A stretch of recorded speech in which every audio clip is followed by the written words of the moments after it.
Hey friends, getting ready to bring a guest online onto the Seiker Podcast for this weekend's discussion. I'm really excited about it. I always feel like I got to give my caveats at the beginning.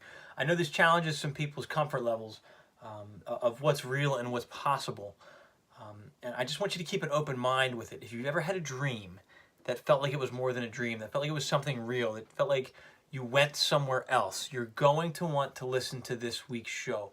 I've had experiences like this in my life, and I thought, wow, I really feel like I went somewhere and that it was a real experience beyond just a dream. I've come across several other people who have had these similar experiences. In Food for the Archons, I've found some pretty compelling research that tells us that this is something possible. The closest equivalent is maybe like the movie Avatar, if you've ever seen it. Your consciousness can transplant somewhere else.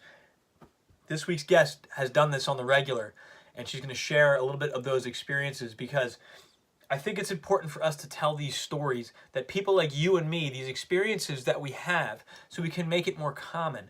I wish I had this information when my father was sick. It may have, if not saved his life, it may have eased his transition because we would have had a better understanding, we would have had a better roadmap as to how to navigate this life. This is a part of who we are.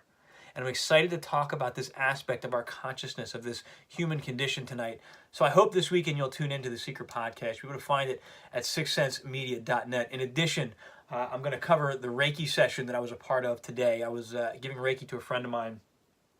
And wow, there's some real power there. There's something to it.